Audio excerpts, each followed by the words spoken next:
Hey everyone, it's Jeffrey, Skytop Shop. It's been quite a while since I did an update on Project 356 here, so I thought I would bring you all up to speed. The last thing I did was mounted this replica Shine Up license plate light. I had quite a bit of consternation getting that on there. That's the best possible place I could locate it. Nothing on the car is either square or plumb, so that was kind of the best of the best there. Haven't done any work since then, but I've acquired some parts. I'll go through that now with you. So we should have an update with some action here shortly.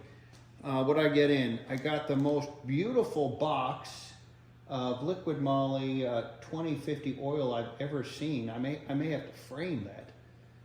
It's beautiful stuff. Hopefully it'll make the car run wonderfully. I got from Pelican Parts, I got an actual original Porsche 911 license plate mount. And I know I didn't need to get something that was original Porsche, but in all honesty, I wanted something that held the license plates at all four corners. I didn't want the license plate flopping around on the back of the car. So the price was reasonable, and when I added the beautiful oil there, I got free shipping. So that's ready to go on above the license plate light. Let's see, before we get into the lighting part there, when we redid the front end, there's a lot of play around the center, and we tried adjusting the steering gear, and I still have that play.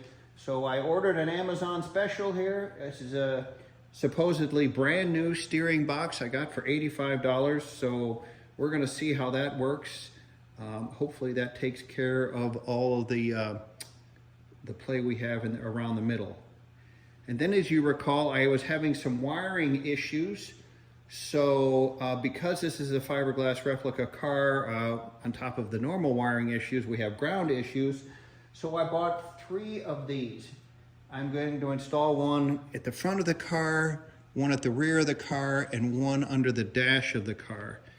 It has a nice cover that goes over it. And I'm going to use this large lug here to ground them, connect them all to the chassis and to the battery. And then on all of these smaller connections here, I'll distribute them throughout the car. So again, I'll have one up front for the lighting up front. I'll have one in the back for the engine and the lighting in the back. And then I'll have one under the dash for all the dash wiring and the fuse panel that'll be under the dash. So that hopefully will get rid of some of the ground issues.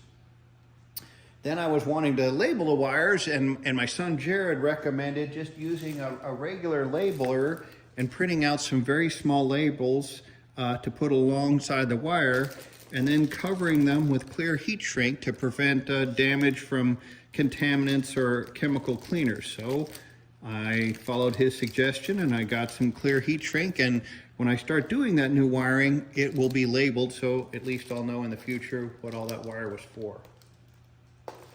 So now back to the Shine Up license plate. I got an idea that I want to incorporate in that Shine Up license plate. It has 2 white lights that shine up, and the original intention for the rear lens was a backup light. But then I got thinking, well, I don't really want incandescent bulbs.